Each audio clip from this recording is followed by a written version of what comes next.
Assalamualaikum. Assalamualaikum warahmatullahi wabarakatuh. Kami dari kelompok 3 akan mempresentasikan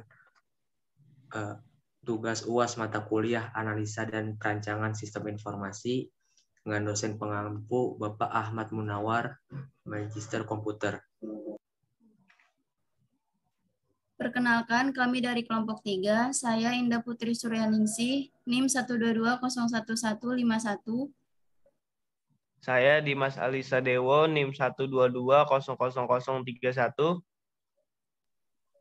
Nama saya Farhan Syarif Ramadan Al-Aziz dengan NIM 122011350.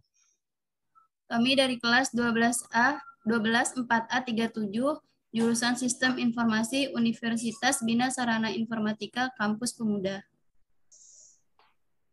Di sini kami membuat perancangan aplikasi pengelolaan sampah daur ulang berbasis web, yaitu Trashcan Smart Waste Management.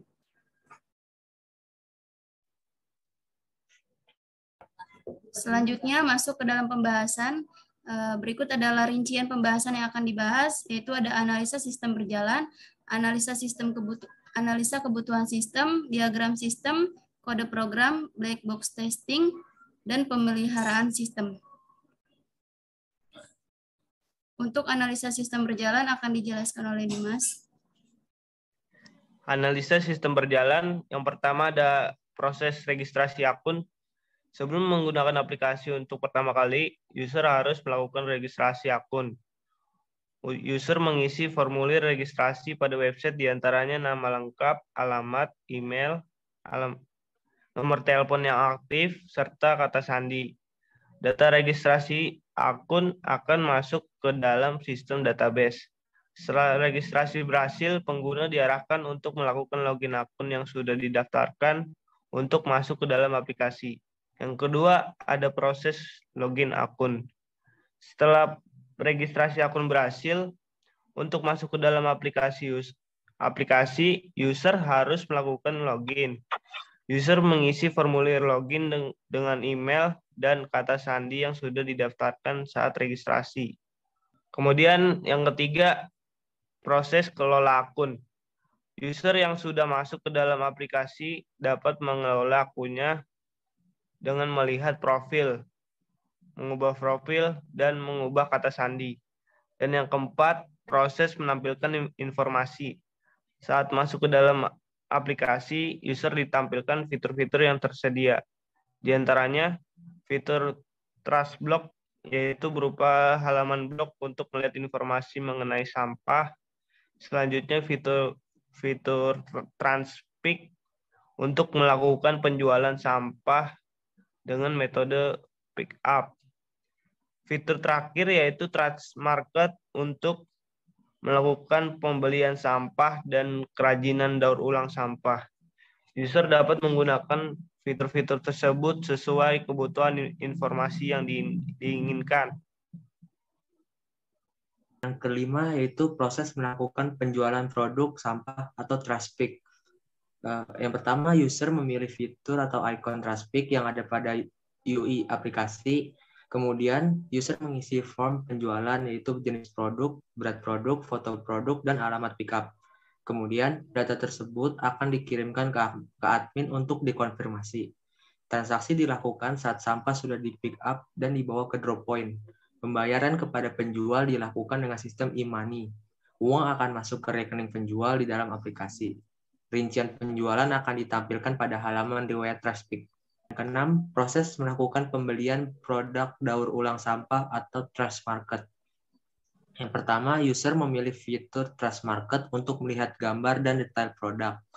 User dapat memilih katalog produk yang tersedia untuk memudahkan pencarian produk. Setelah mencari produk yang diinginkan, user menambahkan produk tersebut ke dalam keranjang pembelian, kemudian melakukan checkout. Dalam halaman checkout, user diminta mengisi form alamat lengkap dan catatan tambahan, serta tertera rincian belanja berupa nama produk, jumlah produk, total pembayaran, termasuk ongkos kirim. Ketujuh yaitu proses pembayaran produk. Setelah melakukan checkout produk, user akan diarahkan ke riwayat pembelian dengan memasukkan bukti pembayaran berupa foto.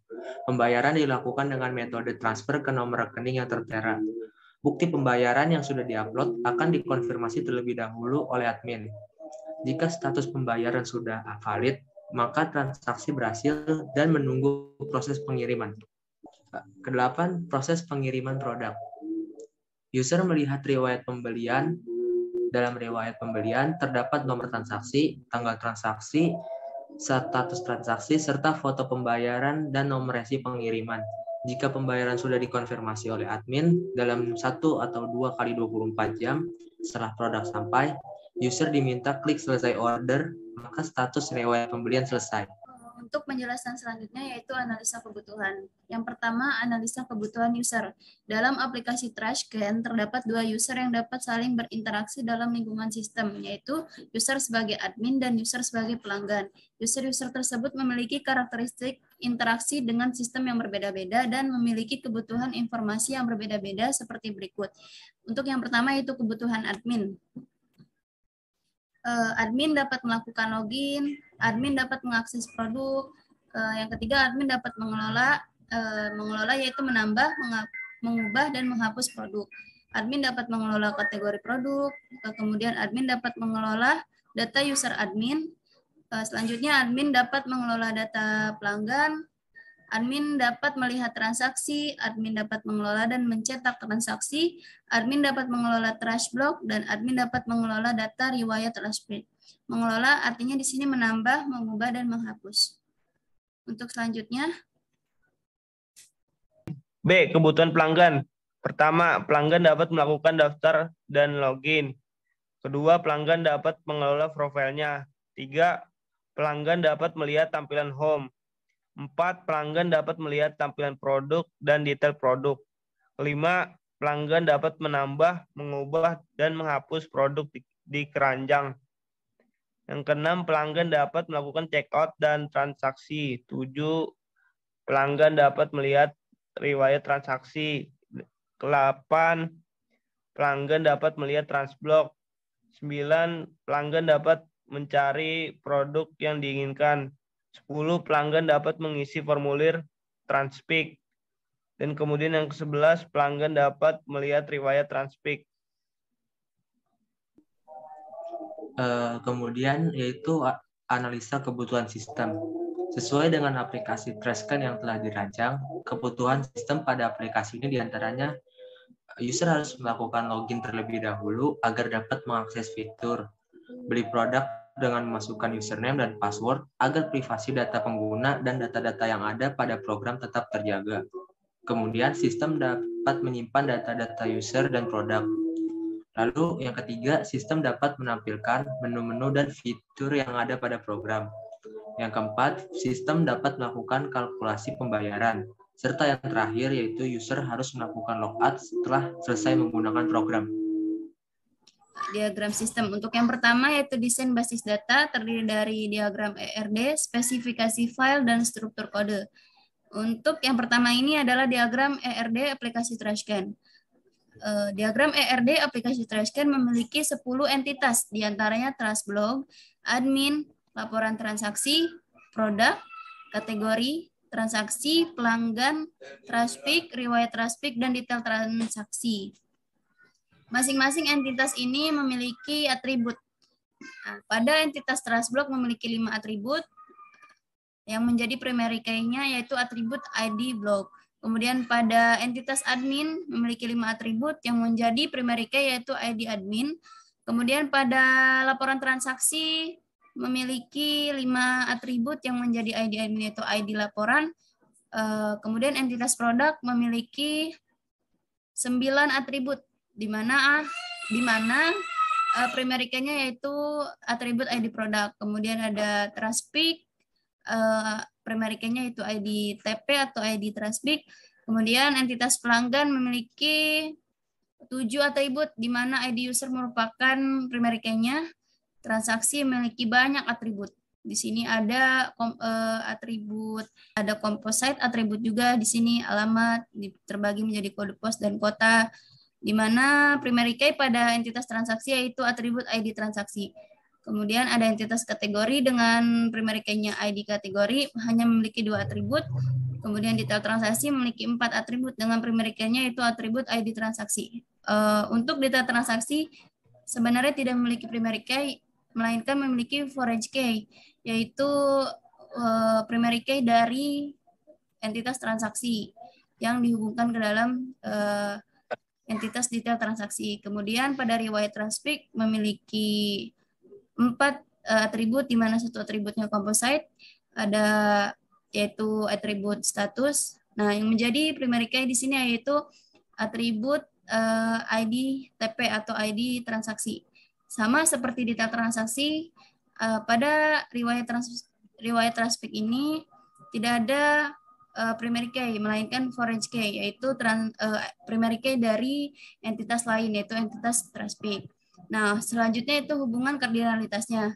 Di sini entitas pelanggan dengan transaksi. Hubungannya itu pelanggan dapat melakukan transaksi. Kardinalitasnya one to many. Nah, artinya satu pelanggan dapat melakukan banyak transaksi. Kemudian pelanggan melakukan transpic.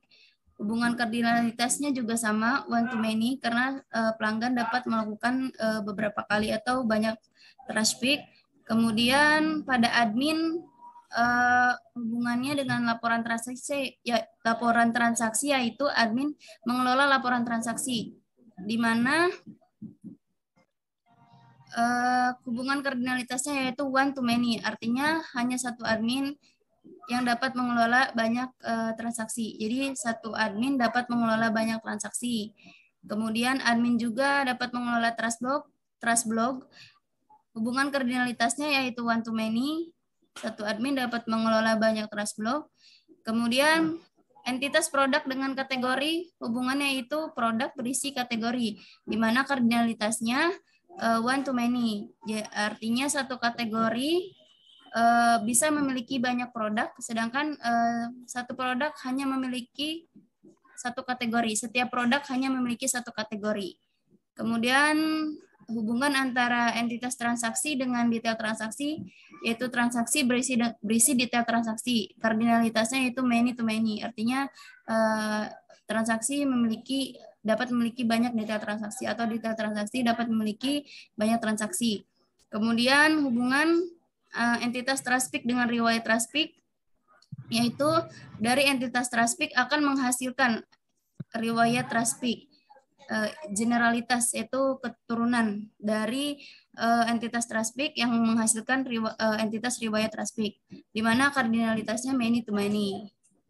Untuk spesifikasi file tabel admin terdiri dari 5 elemen, diantaranya ID admin, username, nama, email, dan password. Untuk tipe ID admin menggunakan integer, dan untuk username sampai password menggunakan tipe varchar.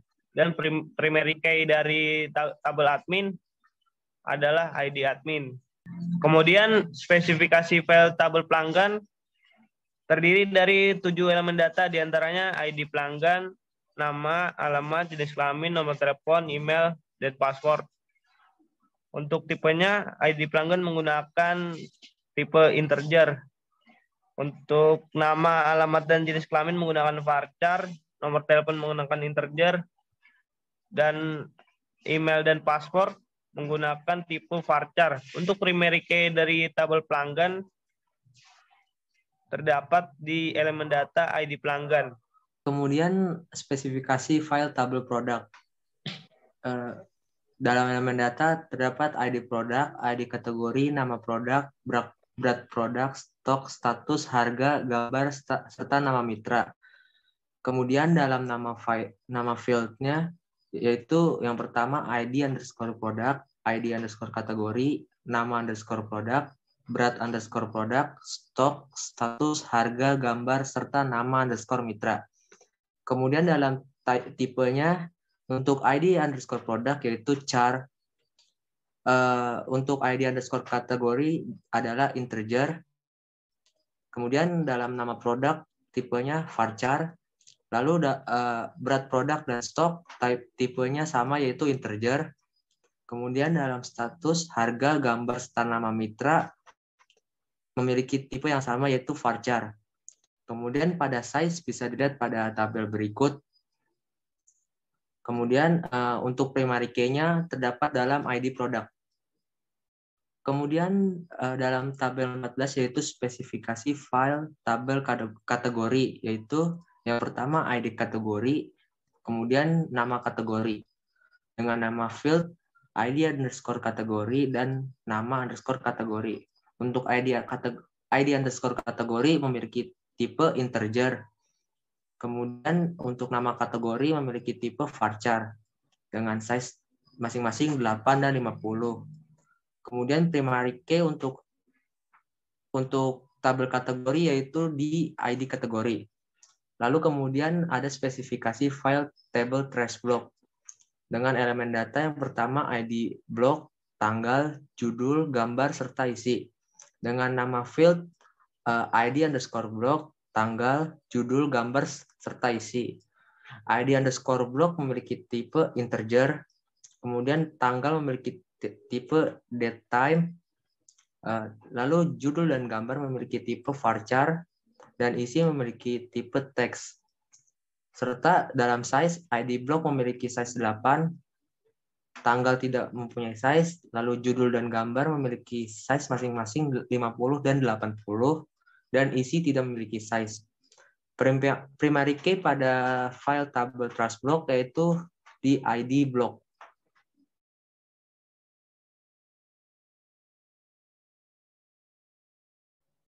Selanjutnya yaitu tabel transaksi. Untuk elemen data, diantaranya ada ID transaksi, ID user, total bayar, alamat, tanggal pesan, batas bayar, status, waktu bayar, catatan, ongkos kirim, dan bukti pengiriman. Nah, di sini bisa dilihat nama field-nya. Untuk ID transaksi, ID underscore transaksi, ID underscore user, total underscore bayar, alamat, tanggal pesan, dan seterusnya. Untuk tipenya, untuk ID transaksi integer, untuk ID user integer, untuk total bayar integer. Untuk alamat varchar, untuk tanggal pesan date, batas bayar date. Untuk status tipenya enum, artinya sudah ada pilihannya, yaitu ada 3, ada belum, diproses, sudah upload bukti pembayaran, dan ditolak. Ada 4 pilihan atau 4 value.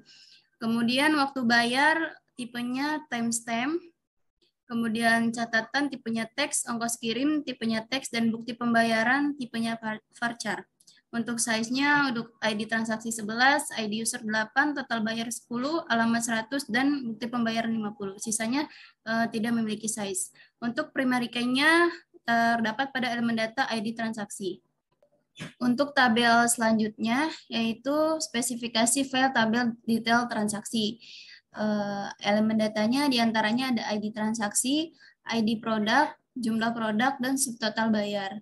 Untuk nama field-nya, untuk ID transaksi, ID underscore transaksi, untuk ID produk, ID underscore produk, jumlah produk, nama field-nya QT, yaitu kuantitas maksudnya. Kemudian subtotal bayar, nama field-nya yaitu subtotal. Di sini subtotal bayar artinya jumlah per produk, belum ditotal semua pesanannya. Nah, untuk tipenya ID transaksi integer, kemudian ID produk char, dan jumlah produk serta subtotal bayar tipenya integer. Size-nya bisa dilihat untuk ID transaksi 11, ID produk 8, jumlah produk 5, dan subtotal bayar 10. Nah, di sini tidak ada primary key, adanya foreign key, yaitu primary key yang saling berhubungan. Primary key dari tabel transaksi, yaitu ID transaksi ada di detail transaksi sebagai foreign key. Kemudian tabel selanjutnya yaitu tabel laporan. Elemen data diantaranya ada ID laporan, ada perihal, ada nama user, waktu, dan status. Untuk nama field-nya ID underscore laporan, perihal, nama user, nama, waktu, status, dan status, nama field-nya status. Tipe dari ID laporan yaitu integer, kemudian tipe dari perihal adalah varchar, tipe dari nama varchar, waktu timestamp, dan status enum, yaitu ada 2 pilihan, 0 dan 1. Nah, keterangannya di sini untuk status 0 artinya belum dikonfirmasi, dan untuk status 1 artinya sudah dikonfirmasi. Nah, untuk primary key dari tabel laporan ini yaitu pada elemen data ID laporan. Untuk tabel 19 spesifikasi file tabel Transpic memiliki 9 elemen data, diantaranya ID Transpic, nama user, alamat, nomor telepon, tanggal, jenis barang, berat barang, waktu pick up, dan biaya pick up. Untuk tipe ID Transpic menggunakan karakter, dan nama user alamat menggunakan varchar, nomor telepon menggunakan integer, tanggal menggunakan date, jenis barang menggunakan varchar, berat barang menggunakan integer, waktu pick up menggunakan timestamp, dan biaya pick up menggunakan varchar. Untuk primary key dari tabel Transpic berada di elemen data nomor 1 ID Transpic. Kemudian tabel 1.10 spesifikasi file detail Transpic memiliki 4 elemen data, diantaranya ID Transpic, ID user, harga barang, dan status. Dan menggunakan tipe karakter untuk ID Transpic. ID user menggunakan tipe integer, harga barang menggunakan varchar, dan untuk harga status menggunakan enum atau pilihan belum, dibayar, dan selesai. Untuk tabel file detail Transpic tidak ada primary key, adanya foreign key yang berada di elemen data ID Transpic. Kemudian berlanjut ke diagram sistem, yaitu struktur kode. Berikut bentuk dari ID kategori produk. Yang pertama yaitu 01 untuk botol, 02 untuk plastik, 03 untuk kertas, 04 untuk kerang, 05 untuk kaca. Contoh susunan kode produk yaitu 02 TP 001 dengan keterangan 02 untuk ID kategori produk yaitu plastik, kemudian TP yaitu nama produk yaitu tas plastik, kemudian 001 yaitu urutan produk. Untuk struktur kode selanjutnya yaitu susunan ID transaksi. Di antaranya yaitu 1313 yaitu hari atau tanggal, 04 bulan artinya yang 13 tanggal, 04 bulan, 22 tahun yaitu tahun 2022, kemudian 0001 yaitu urutan transaksi. Untuk susunan ID Transpic-nya yaitu TP 300001. Untuk TP sendiri yaitu singkatan dari Transpic. Kemudian 0 untuk 3 yaitu ID user customer secara default urutan daftarnya. Jadi 3 itu ID user. Kemudian 00001 yaitu urutan ID Transpic. Selanjutnya, pembahasan selanjutnya masuk ke dalam diagram sistem. Kemudian untuk diagram sistem ada desain antarmuka. Untuk tampilan home-nya, Transcan menampilkan ada home, produk, Transpic, Transblock, dan kemudian akun. Kemudian ada pilihan daftar untuk yang belum punya akun, kemudian ada profil usaha juga, kontak, dan kontak Transcan yang bisa dihubungi. Kemudian ada kolom search untuk mencari barang-barang yang ingin dibeli. Kemudian ada simbol keranjang untuk menambahkan produk sebelum check out. Untuk desain antarmuka selanjutnya yaitu tampilan daftar dan login. Nah, tampilan ini muncul ketika user atau pengguna mengklik navigasi akun di atas nih. Kemudian muncul form pendaftaran bagi yang belum punya akun, dan jika sudah punya akun akan muncul form login. Kita bisa pilih di antara dua ini. Jika belum punya akun, isi form pendaftaran. Jika sudah punya akun, isi form login. Desain antarmuka selanjutnya itu tampilan produk. Tampilan produk ini muncul ketika kita mengklik navigasi produk yang ada di atas. Nah, tampilannya akan muncul seperti ini. Di sini ada kategori, kita bisa memilih kategori yang kita inginkan sesuai dengan produk yang tersedia. Kemudian di sini ada tombol atau icon search dan ada teks cari produk. Kita bisa mencari produk yang kita inginkan. Kemudian pada gambar produk ini ada dua simbol. Yang pertama ada simbol search, ada angka tambahnya di tengah, yaitu untuk melihat detail produk tersebut. Kemudian ada simbol keranjang untuk memasukkan produk tersebut ke dalam keranjang.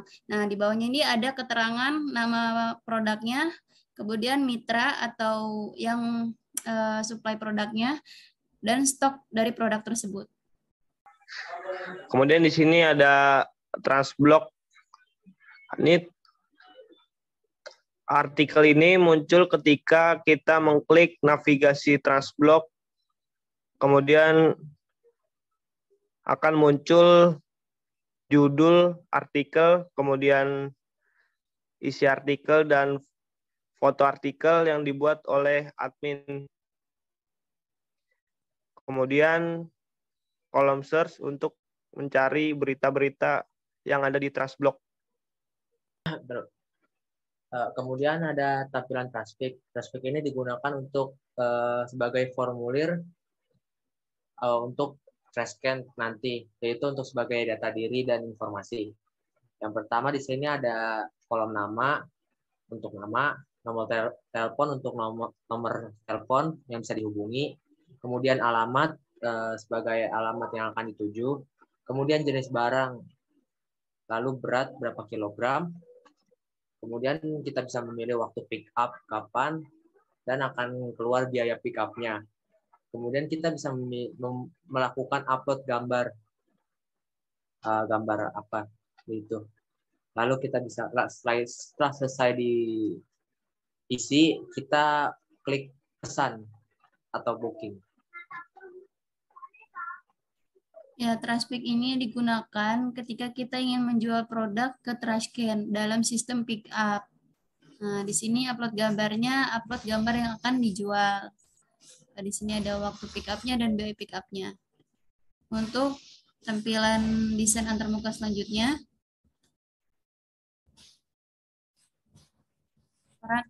tampilan akun profile, yaitu sebagai profile supaya akun kita. Yang pertama, dalam itu ada foto yang utama agar kita tahu kita itu siapa. Kemudian ada data diri kita, nama, email, nomor HP, dan user sejak kapan kita mendaftar. Lalu kita juga mempunyai fitur untuk ubah profil, yaitu kita bisa mengubah profil nama, email, nomor HP, serta setelah selesai kita lalu mengkonfirmasi password kita. Jika benar, lalu kita klik simpan.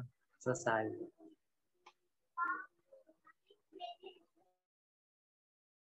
untuk desain antarmuka selanjutnya, yaitu tampilan home admin. Nah, pada tampilan admin ini berbeda dengan tampilan user pelanggan, karena memiliki login yang berbeda. Di sini ada bermacam-macam menu navigasi di samping. Ada dashboard, ada produk, transaksi, Trashpick, Trashblog, pelanggan, dan admin. Di sini juga ada gambar dari atau foto dari admin tersebut dan status online. Nah, pada halaman administrator pada bagian dashboardnya berisi transaksi terbaru. Di sini transaksi terbaru kita bisa lihat ada tabel, sebuah tabel, ada nomor, ada tanggal transaksinya, transaksi dari siapa, nomor telepon, total transaksinya, tujuannya, dan statusnya. Di sini ada proses, ada belum, dan ada belum. Nah, di sini juga ada total pendapatan keseluruhan, kemudian total produk yang tersedia di Trashcan, dan total user yang sudah terdaftar di Trashcan. Pada header atas ini terdapat icon notifikasi, di mana jika ada transaksi baru, dia akan muncul sebagai notifikasi. Nah, ketika notifikasinya sudah dilihat, akan masuk ke tabel transaksi.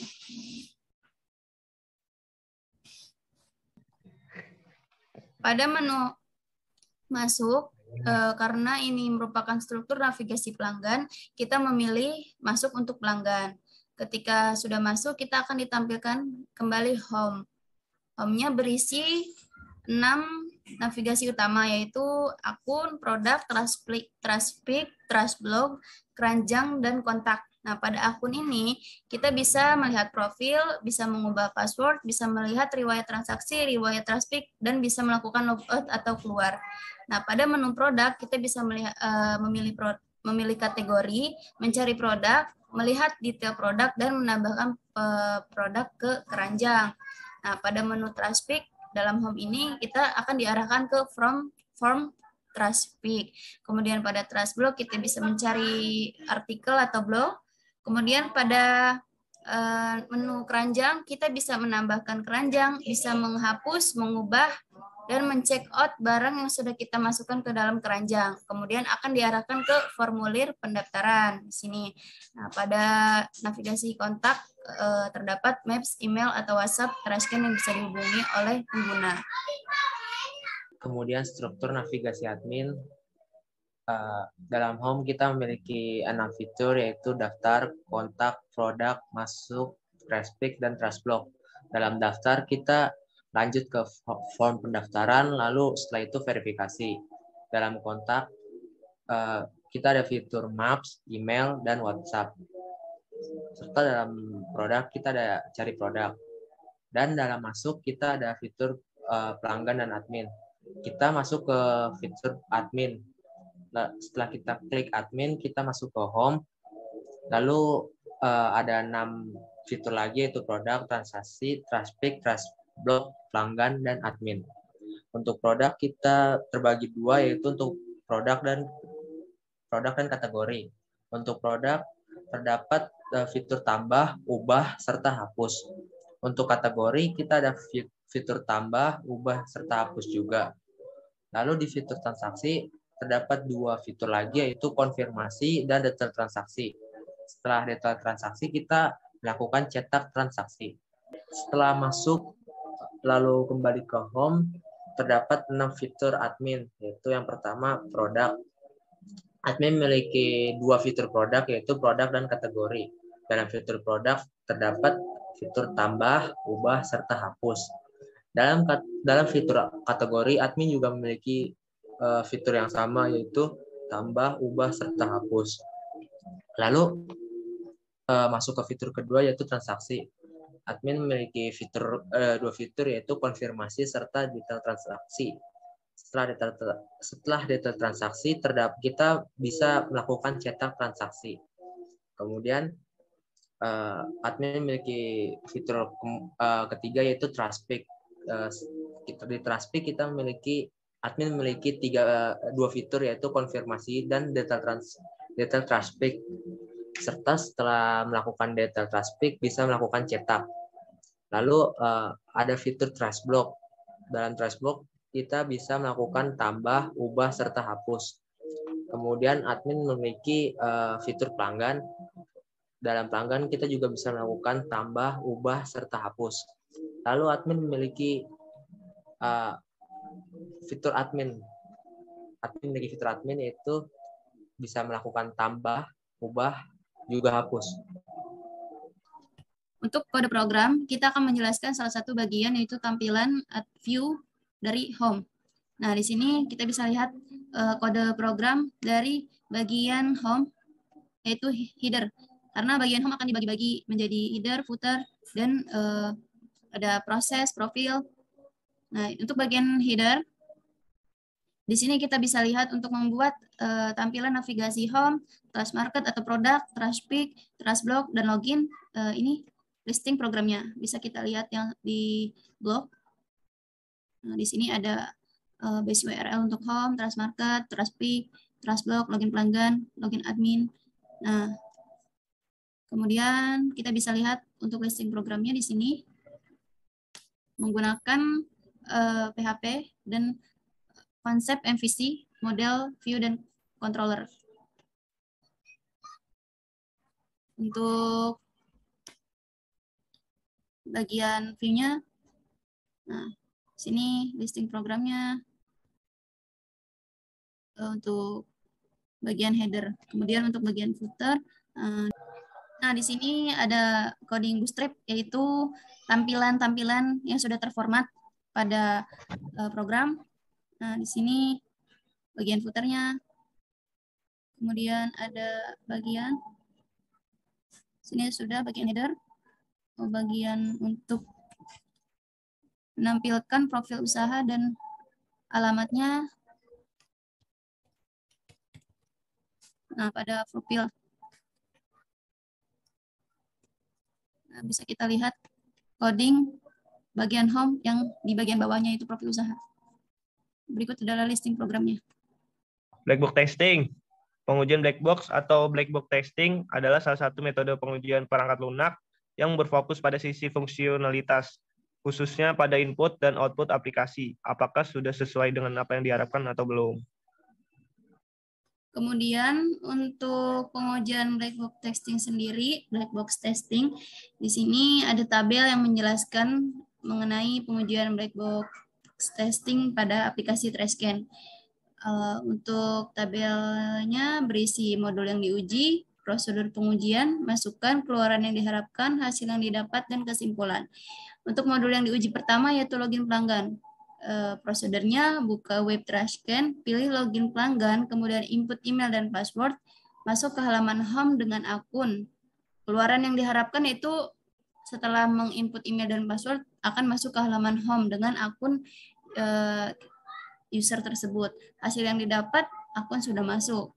Berarti kesimpulannya valid.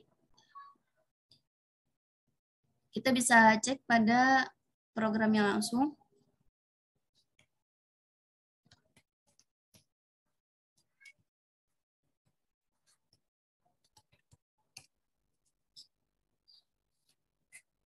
Ada login pelanggan, masukkan email. Ini kemudian kata sandi. Nah, ketika klik login, berhasil masuk dengan nama akun user tersebut. Maka proses ini sudah valid.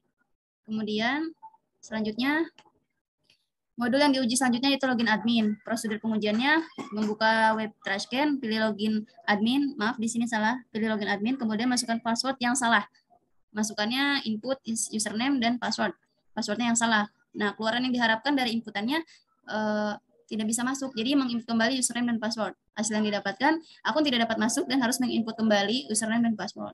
Nah, jika hal tersebut terjadi, maka kesimpulannya pengujian ini valid. Kita bisa buktikan pada aplikasi TraceScan-nya. Ini keluar dulu. Kita masuk ke login admin. Pilih login admin.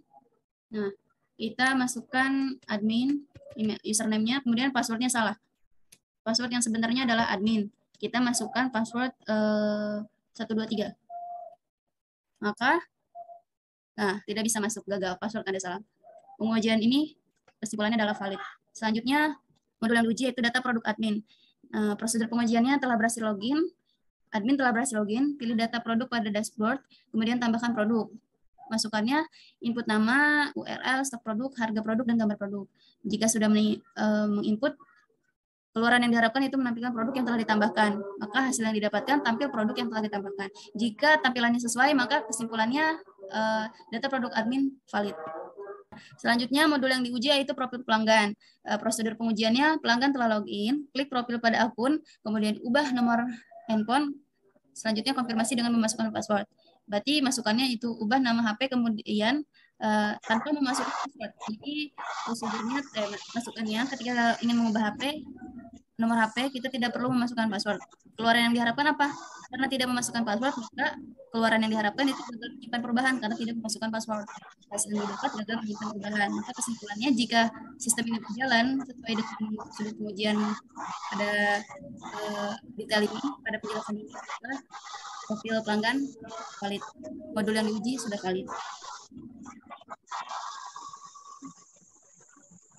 Kita masuk ke pelanggan.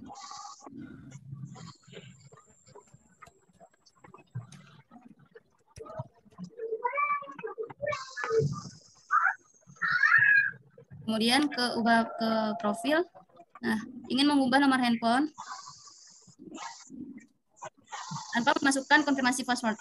Jika disimpan, nah, kolom ini tidak boleh kosong. Artinya belum ada perubahan pada nomor user tersebut karena belum memasukkan password. Maka proses pengujian ini sudah valid. Kemudian pemeliharaan sistem. Yang pertama ada pemeliharaan software. Pemeliharaan software yang diperlukan dalam rancangan aplikasi ini adalah pemeliharaan korektif. Adalah pemeliharaan yang mengoreksi kesalahan-kesalahan yang ditemukan pada sistem-sistem berjalan. Umumnya, pemeliharaan korektif ini mencakup kondisi penting atau bahaya yang memerlukan tindakan segera, seperti status konfirmasi pemesanan yang tidak dapat terupdate. Yang kedua, pemeliharaan adaptatif dilakukan untuk menyesuaikan perubahan dalam lingkungan data atau pemrosesan dan memenuhi persyaratan pengguna baru. Lingkungan tempat sistem beroperasi adalah dinamik. Dengan demikian, sistem harus terus merespon perubahan persyaratan pengguna, misalnya pemindahan data pada komputer baru. Yang ketiga, pemeliharaan perspektif atau penyempurnaan, meningkatkan cara kerja atau maintainabilitas kemampuan untuk dirawat. Ketika membuat perubahan pada sistem, petugas pemeliharaan juga menggunakan kesempatan untuk mengupgrade kode, menambah fungsi-fungsi baru, membetulkan kecerobohan, dan mengembangkan dokumentasi. Dan yang keempat, selain kegiatan-kegiatan di atas, dilaksanakan pula kegiatan-kegiatan yang harus dilakukan dalam periode tertentu, seperti scanning virus, defragmentasi hard disk, cleaning gearbest file, backup data, sehingga sistem dapat berjalan dengan optimal. Untuk pemeliharaan hardware, kegiatan ini dilakukan dalam kurun waktu 6 bulan sekali. Kegiatannya meliputi pemeriksaan kelayakan perangkat keras, seperti pengecekan tiap komponen di dalam ring komputer, sehingga didapatkan mana komponen yang masih layak atau tidak. Dan yang terakhir, pembersihan debu-debu dan kotoran yang ada pada perangkat keras. Memelihara komputer dari virus agar dapat menjalankan sistem dengan baik.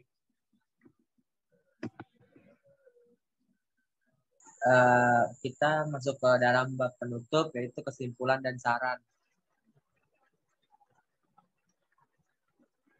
Kesimpulannya adalah pembuatan perancangan aplikasi berbasis web.